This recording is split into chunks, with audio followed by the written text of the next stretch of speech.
Video में हम ADO exam के लिए इंदिरा आवास से संबंधित योजना को देखते हैं। इससे भी पहले मैंने एडीओ एग्ज़ाम के लिए 5-6 वीडियो अपलोड किए हैं एमसीक्यू फॉर्मेट में। अब चाहोगे तो इसको जाके देख सकते हो, डिस्क्रिप्शन बॉक्स में इसका लिंक दे दूंगा। फिर फर्स्ट क्वेश्चन है, इंदिरा आवास योजना पूर्व में किस योजना का हिस्सा था? तो ये जो है जवाहर रोजगार योजना का पूर्व में ये हिस्सा था। फिर क्वेश्चन नंबर 2 है, इंदिरा आवास योजना प्रारंभ कब हुआ? तो ये जो योजना प्रारंभ हुआ था 1985-86 में योजना प्रारंभ हुआ था। फिर क्वेश्चन नंबर 3, इंदिरा आवास योजना में हितग्राही का चयन किसके द्वारा किया जाता है? तो ये जो है ग्राम सभा के द्वारा हितग्राही का चयन किया जाता है। फिर क्वेश्चन नंबर 4 है, इंदिरा आवास योजना में केंद्र और राज्य का वित्त पोषण था, तो इसमें जो वित्त पोषण जो है 75:25 का है। फिर क्वेश्चन नंबर 5 है, इंदिरा आवास योजना के शुरुआती दिनों में सामान्य क्षेत्र के लिए कितने रुपए राशि मिलता था? तो ये जो है 25,000 रुपये की राशि मिलता था। फिर क्वेश्चन नंबर 6 है, इंदिरा आवास योजना के शुरुआती दिनों में पर्वतीय क्षेत्र के लिए राशि मिलता था, इसमें जो पर्वतीय क्षेत्र के लिए राशि मिलता था ऑप्शन सी जो है 27,000 मिलता था। फिर क्वेश्चन नंबर 7 है, इंदिरा आवास योजना में निर्मित मकानों की न्यूनतम आकार कितना होता है? तो ये जो है 20 वर्ग मीटर होता है। फिर इंदिरा आवास योजना स्वतंत्र रूप से संचालित हुई, तो यह जो है 1996 में स्वतंत्र रूप से संचालित हुई। फिर आम आदमी बीमा योजना, तो इसमें पूछ रहा है निम्न कथनों पर विचार कीजिए और मैं सत्य कथन का चयन करने को बोल रहा है। तो इसमें जो सत्य कथन को ऑप्शन सी E/4 सत्य कथन है। तो जो सत्य कथन हम उसको देखते हैं। पहला है, आम आदमी बीमा योजना अंतर्गत सामान्य मृत्यु पर 30,000 रुपये राशि दिए जाते हैं और अटल खेतिहर बीमा योजना में केंद्र राज्य का अंश जो है 50% है। ये दोनों जो है इसमें सत्य कथन है। फिर है क्वेश्चन नंबर 2, आम आदमी बीमा योजना का शुरुआत कब हुआ था? तो इसका जो शुरुआत है 2 अक्टूबर 2007 को हुआ था। फिर क्वेश्चन नंबर 3 है, आम आदमी बीमा योजना का लाभ दिया जाएगा, तो यह ग्रामीण भूमिहीन परिवार को आम आदमी बीमा योजना का लाभ दिया जाएगा। फिर क्वेश्चन नंबर 4 है, आम आदमी बीमा योजना के अंतर्गत प्रति वर्ष प्रीमियम राशि है, तो प्रति वर्ष जो प्रीमियम राशि है वो 200 रुपये है। फिर क्वेश्चन नंबर 5 है, आम आदमी बीमा योजना में प्रीमियम राशि में केंद्र सरकार का योगदान है, तो इसमें जो योगदान है वो 100 रुपये है, मतलब 100% है। फिर है, आम आदमी बीमा योजना में प्रीमियम राशि हितग्राही द्वारा भुगतान किया जाता है, तो इसमें कोई भुगतान नहीं किया जाता। फिर क्वेश्चन नंबर 7 है, आम आदमी बीमा योजना के लिए हितग्राही की पात्रता है, तो सदस्य की आयु जो है 18 से 59 वर्ष का हो, सदस्य बीपीएल हितग्राही होना चाहिए, सदस्य ग्रामीण भूमिहीन परिवार का प्रमुख हो, और ये सभी जो है इसके लिए हितग्राही की पात्रता है। फिर क्वेश्चन नंबर 8 है,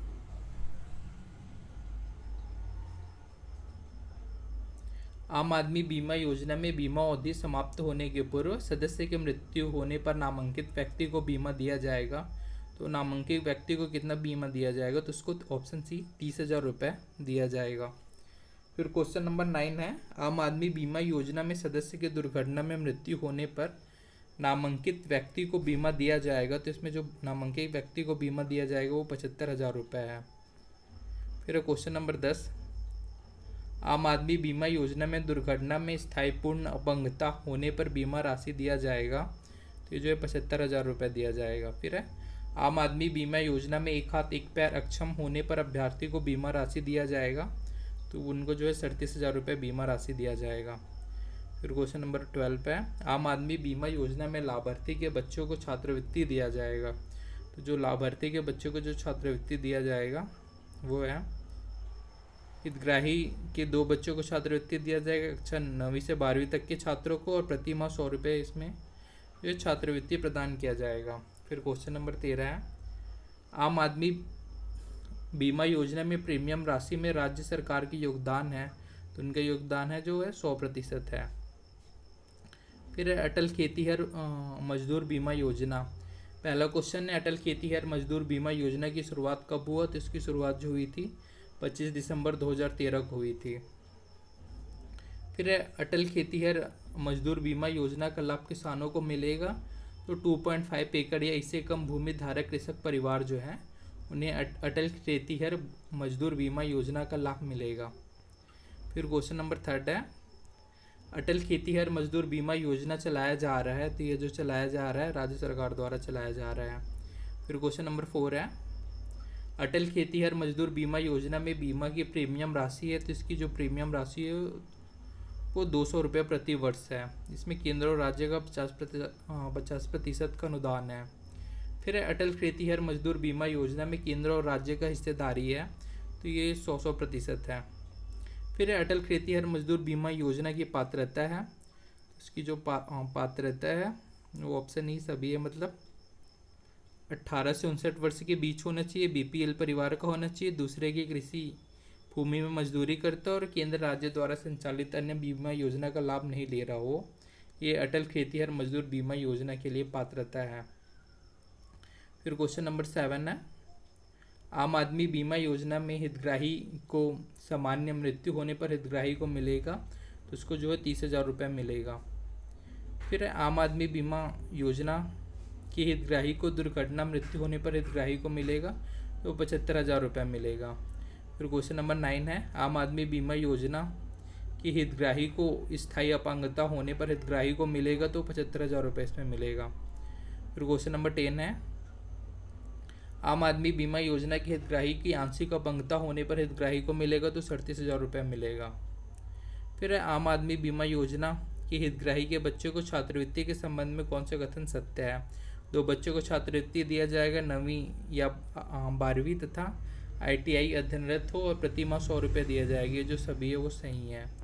फिर मुख्यमंत्री समग्र ग्रामीण विकास योजना है, इसमें है मुख्यमंत्री समग्र ग्रामीण विकास योजना की शुरुआत कब हुआ? तो इसकी योजना की शुरुआत 2014-15 में हुआ। फिर मुख्यमंत्री समग्र ग्रामीण विकास योजना में निम्नलिखित योजना को शामिल किया गया है, तो इसमें जो योजना को शामिल किया गया है वह सभी है मुख्यमंत्री ग्राम उत्कर्ष योजना, छत्तीसगढ़ ग्रामीण निर्माण योजना, ग्रामीण विकास योजना, और है छत्तीसगढ़ गौरव एवं हमारा छत्तीसगढ़। ये सभी योजना जो है इसमें सम्मिलित हैं। फिर मुख्यमंत्री समग्र ग्रामीण विकास योजना का उद्देश्य है, तो इसका उद्देश्य ग्रामीण क्षेत्र में मूलभूत सुविधा उपलब्ध कराना, स्थानीय आवश्यकता की अधिसंरचना का निर्माण कार्य, समावेशी विकास का प्रयास करना, ये सभी जो है इसमें शामिल हैं।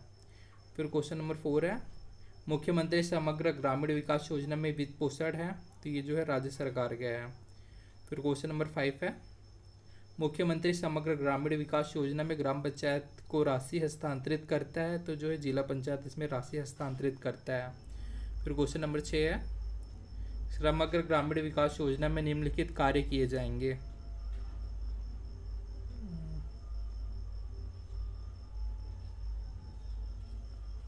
तो इसमें कौन कौन से कार्य किए जाएंगे? तो ये है, तालाब को सौंदर्यीकरण किया जाएगा, पुल पुलिया का निर्माण किया जाएगा, ग्राम पंचायत भवन का निर्माण किया जाएगा, और गली को कंक्रीटीकरण, ये सभी किया जाएगा। फिर क्वेश्चन नंबर 7 है, मुख्यमंत्री ग्रामीण विकास योजना में निम्नलिखित कार्य किए जाएंगे। उचित मूल्य की दुकान का निर्माण और उनका रखरखाव किया जाएगा, आंगनबाड़ी भवन का निर्माण किया जाएगा, काजी हाउस भवन का निर्माण किया जाएगा, मिनी स्टेडियम का निर्माण किया जाएगा, ये सभी कार्य किए जाएंगे। फिर क्वेश्चन नंबर 8 है, मुख्यमंत्री समग्र ग्रामीण विकास योजना संचालित हो रहा है, तो ये जो संचालित हो रहा है संपूर्ण ग्रामीण क्षेत्र में संचालित हो रहा है। क्वेश्चन नंबर 9 है, मुख्यमंत्री समग्र ग्रामीण विकास योजना की स्वीकृति प्रदान की जाती है, तो जिला पंचायत CO के द्वारा इसकी स्वीकृति प्रदान की जाती है। फिर है, मुख्यमंत्री समग्र ग्रामीण विकास योजना में एक ग्राम पंचायत को निर्माण कार्य की स्वीकृति प्रदान की जाती है, तो इसमें जो स्वीकृति प्रदान की जाती है वो 20 लाख रुपये स्वीकृति प्रदान की जाती है। फिर मुख्यमंत्री समग्र ग्रामीण विकास योजना में सांसद विधायक आदर्श ग्राम के लिए निर्माण कार्य की स्वीकृति प्रदान की जाती है, तो 50 लाख इसमें स्वीकृति प्रदान की जाती है। फिर मुख्यमंत्री समग्र ग्रामीण विकास योजना में पंचायतों को मिलने वाली राशि को बढ़ाने कम करने का अधिकार है, तो इसके जो है विभागीय मंत्री को बढ़ाने और कम करने का अधिकार है। फिर एकीकृत वाटरशेड प्रबंधन कार्यक्रम, तो इसका प्रारंभ किस वित्तीय वर्ष में किया गया था? तो इसका जो प्रारंभ किया गया था 2009-2010 के वित्तीय वर्ष में प्रारंभ किया गया था। फिर क्वेश्चन नंबर 2 है, एकीकृत वाटरशेड प्रबंधन कार्यक्रम को किस एक योजना में शामिल किया गया है? इसको प्रधानमंत्री कृषि सिंचाई योजना में शामिल किया गया है। फिर है एकीकृत वाटरशेड प्रबंधन कार्यक्रम को प्रधानमंत्री कृषि सिंचाई योजना में किस वर्ष शामिल किया गया है? तो ये 2015 में इसको शामिल किया गया है। फिर फोर्थ क्वेश्चन है एकीकृत वाटरशेड प्रबंधन कार्यक्रम में कौन सी योजना को शामिल किया गया है? तो इसमें मरुभूमि विकास कार्यक्रम, सूखा प्रवण क्षेत्र कार्यक्रम, समेकित बंजर भूमि विकास कार्यक्रम, ये सभी को इसमें शामिल किया गया है। फिर है क्वेश्चन नंबर 5, एकीकृत वाटरशेड प्रबंधन कार्यक्रम में केंद्र और राज्य सरकार के अंश राशि का अनुपात है। तो इसमें 90 और 10% का अनुपात है। फिर एकीकृत वाटरशेड प्रबंधन कार्यक्रम में कौन से देश के बाद दूसरा सबसे बड़ा वाटरशेड कार्यक्रम है? तो चीन के पास दूसरा सबसे बड़ा वाटरशेड प्रबंधन कार्यक्रम है। फिर 7 क्वेश्चन है एकीकृत वाटरशेड प्रबंधन कार्यक्रम कौन से मंत्रालय द्वारा प्रारंभ किया गया? तो यह ग्रामीण विकास मंत्रालय के द्वारा प्रारंभ किया गया। फिर 8 क्वेश्चन है एकीकृत वाटरशेड प्रबंधन कार्यक्रम की एक मिनी वाटरशेड परियोजना का उपचार योग्य औसत क्षेत्रफल लगभग कितने हेक्टेयर होता है? तो ये जो है 100 हेक्टेयर होता है। फिर है एकीकृत वाटरशेड प्रबंधन कार्यक्रम की एक मैक्रो वाटरशेड परियोजना का उपचार योग्य औसत क्षेत्रफल लगभग कितने हेक्टेयर होता है? तो ये जो है 50 हेक्टेयर होता है। फिर क्वेश्चन नंबर 10 है एकीकृत वाटरशेड प्रबंधन कार्यक्रम के अंतर्गत परियोजना के लिए समान मार्गदर्शी सिद्धांत किस वर्ष प्रारंभ किया गया? तो यह जो है 2008 में प्रारंभ किया गया। फिर 11 है गांव में वाटरशेड प्रबंधन कार्यक्रम को लागू करने की जवाबदेही किस पर है? तो इसकी जो जवाबदेही है वाटरशेड समिति पर है। फिर वाटरशेड समिति का गठन कौन करता है? तो वाटरशेड समिति का जो गठन करता है वह ऑप्शन ए ग्राम सभा करता है। फिर क्वेश्चन है एकीकृत जल संग्रहण प्रबंधन कार्यक्रम को माइक्रोसेट इकाई का क्षेत्रफल कितना होता है? ये जो होता है 1000 हेक्टेयर होता है। फिर क्वेश्चन नंबर 14 है नई देश में नई वाटरशेड परियोजना किस तिथि से क्रियान्वित की गई है? तो जो 1 अप्रैल 2008 से इसको क्रियान्वित की गई है। फिर 15 है वाटरशेड समिति में न्यूनतम कितने सदस्य होते हैं? तो ये जो है 10 सदस्य होते हैं। फिर वाटरशेड समिति के अध्यक्ष का चुनाव किसके द्वारा किया जाता है? तो वाटरशेड समिति के जो अध्यक्ष का चुनाव है वो ग्राम सभा के द्वारा किया जाता है। फिर क्वेश्चन है 17 वाटरशेड समिति के अध्यक्ष के रूप में किसे चुना जाता है? तो ये गांव के व्यक्ति को वाटरशेड समिति के अध्यक्ष के रूप में चुना जाता है।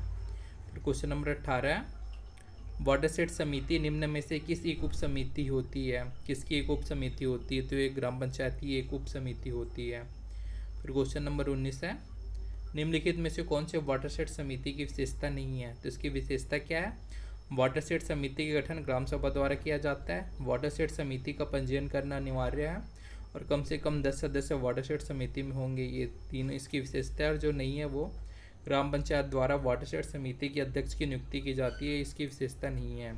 फिर अब वाटरशेड परियोजना के चयन में किस मापदंड में शामिल नहीं किया गया है? तो इसे किस में शामिल नहीं किया गया है? तो शामिल किया गया है वो क्या क्या है?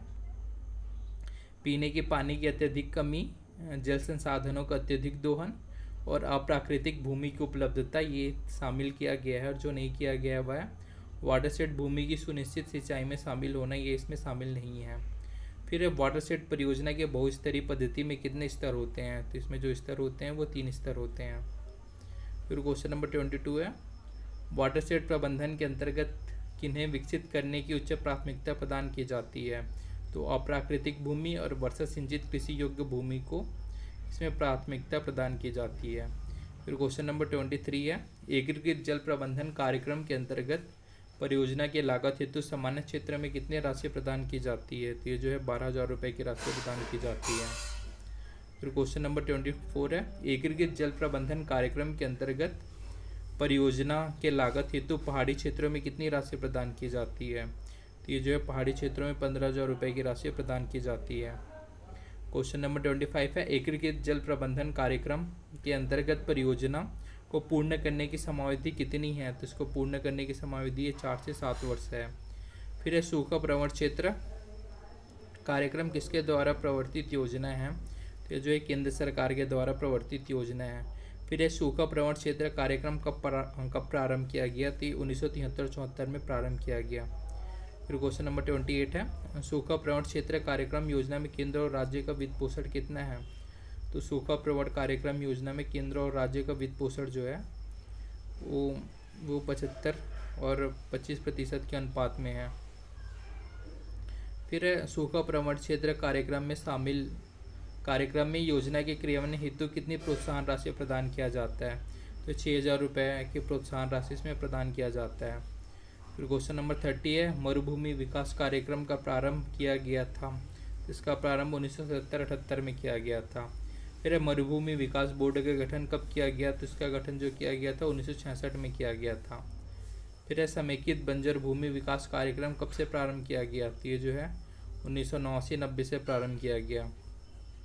फिर वाटरशेड समिति निधि खाता के संचालन के लिए किसके हस्ताक्षर की आवश्यकता नहीं होती? तो ग्राम पंचायत के सचिव के हस्ताक्षर की आवश्यकता नहीं होती। फिर 34 है, वाटरशेड समिति के वाटरशेड विकास निधि खाता के संचालन के लिए किसके हस्ताक्षर की आवश्यकता नहीं होती? तो ये जो ग्राम पंचायत के सचिव के हस्ताक्षर की आवश्यकता नहीं होती।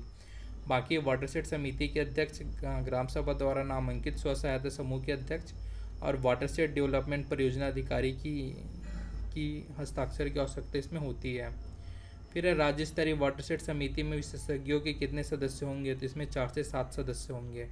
फिर जिला वाटरशेड समिति विकास समिति के विशेषज्ञों में कितने सदस्य होंगे? तो इसमें 3 से 4 सदस्य होंगे। फिर एकीकृत वाटरशेड प्रबंधन वाटरशेड कार्यक्रम में एक जिला में कितना हेक्टेयर क्षेत्रफल दिया जाता है? तो एक जिला में जो हेक्टेयर क्षेत्रफल दिया जाता है वो 10,000 हेक्टेयर क्षेत्रफल दिया जाता है। फिर एकीकृत जल प्रबंधन वाटरशेड कार्यक्रम में स्व सहायता समूह को एक राज्य में कितना हेक्टेयर क्षेत्रफल दिया जाता है? तो 30,000 हेक्टेयर क्षेत्रफल इसमें दिया जाता है। नेक्स्ट क्वेश्चन, अब आगे के क्वेश्चन नेक्स्ट वीडियो में करेंगे।